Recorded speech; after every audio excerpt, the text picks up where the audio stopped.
बिलासपुर नवीन आपराधिक कानूनों के प्रभावी क्रियान्वयन में बिलासपुर पुलिस की उल्लेखनीय उपलब्धियां। जिले में मजबूत कानून व्यवस्था, प्रभावी अपराध नियंत्रण तथा त्वरित और पारदर्शी न्याय व्यवस्था को सुनिश्चित करने के उद्देश्य से 1 जुलाई 2024 से लागू नवीन आपराधिक कानूनों के प्रभावी क्रियान्वयन की दिशा में लगातार महत्वपूर्ण कार्य किए जा रहे हैं। ये बातें जिले के एसएसपी रजनीश सिंह आज एक प्रेस कॉन्फ्रेंस में ये बातें कही। उन्होंने बताया कि पुलिस द्वारा विवेचना प्रणाली को अधिक डिजिटल, पारदर्शी, जवाबदेही और समयबद्ध बनाने के लिए सभी थानों और चौकियों में नवीन तकनीकी प्रणालियों का प्रभावी क्रियान्वयन किया गया।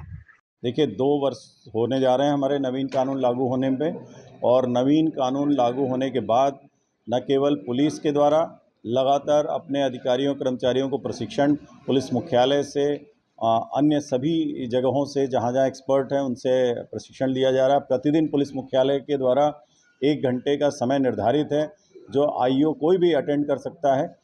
उसका परिणाम ये रहा है कि बिलासपुर ज़िले के 1386 आईओज़ जो रजिस्टर्ड विवेचक हैं उनके द्वारा लगातार बेहतर कार्रवाई की गई है।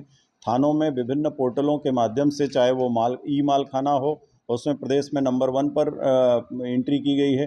डीजी आईजी डैशबोर्ड है, उसमें भी नंबर 1 पर है।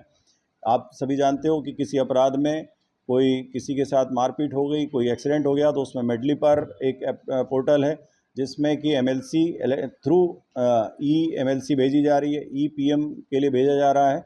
उसमें हम रिपोर्ट प्राप्त कर रहे हैं, उसमें महीनों पेंडेंसी रहती थी। वैसे ही ई साक्ष्य जो सबसे महत्वपूर्ण है किसी भी अपराध की विवेचना में, हम जो एविडेंस लेते हैं वो अब हम सभी जगह पे टैबलेट दिए गए हैं। सभी विवेचकों को, अधिकांश सभी थानों के उनको दिया गया, डिस्ट्रीब्यूट किया गया है। उनके द्वारा स्पॉट पर साक्ष्य लिया जा रहा है, ऑडियो वीडियो ये सारी रिकॉर्डिंग्स, जिसमें कि कोई भी उसकी एविडेंशियल वैल्यू चेंज नहीं होगी। वो प्राइमरी एविडेंस के रूप में किसी भी केस में साक्ष्य के बतौर उपस्थित रहेगा। तो इस तरह ई साक्ष्य में भी हमारा जो बिलासपुर ज़िला है नंबर 2 पर है। ई प्रोसिक्यूशन में भी नंबर 2 पर है, जो प्रोसिक्यूटर्स के पास जाता है।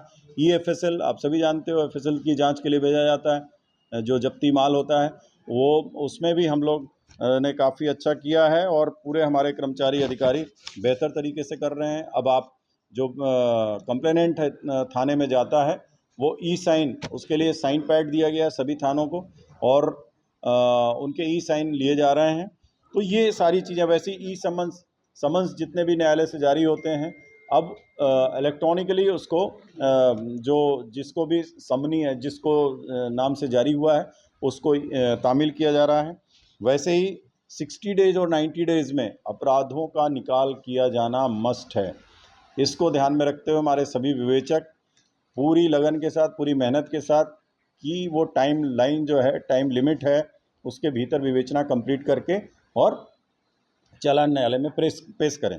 इसके अलावा अब चालान न्यायालय में पेश हो जाता है, इसके बाद होती है ट्रायल, जिसमें कि गवाहों को उपस्थित होना रहता है। विशेष तौर पर हमारे जो आईओज़ हैं, आईओज़ के साथ साथ केसेस में और भी कर्मचारी इन्वॉल्व होते हैं, जाकर काम करते हैं, तो उनकी भी गवाही होती है। ये सब न्याय श्रुति एप्लीकेशन के माध्यम से, पोर्टल के माध्यम से, वीसी के जरिए लोग अपनी गवाही दे सकते हैं। आपके सामने है कि हमारे थाना प्रभारी तोरवा के द्वारा आज बलरामपुर कोर्ट में गवाही दी गई है अपने ही चैम्बर में बैठ के। तो हमारे ज़िले के 19 थानों को शासन के द्वारा नोटिफाई किया गया है कि थाने से ही आपके साक्ष्य न्याय श्रुति के जरिए साक्ष्य दिए जा सकेंगे। इस तरह से बिलासपुर के अधिकारी कर्मचारियों को मैं बधाई देता हूँ, शुभकामनाएं देता हूँ। इस तरीके से अपनी पूरी मेहनत के साथ, पूरे डेडिकेशन के साथ लगते हुए इस नवीन कानून में हम लोग बेहतर से बेहतर परिणाम दें और माननीय न्यायालय के समक्ष ये सभी प्रकरण पूरी ट्रांसपेरेंसी के साथ, पूरे एक्यूरेट वैल्यू के साथ हम सारे डॉक्यूमेंट को थ्रू ई चालान के माध्यम से सबमिट करें, जिससे कि फास्ट ट्रायल भी हो सके।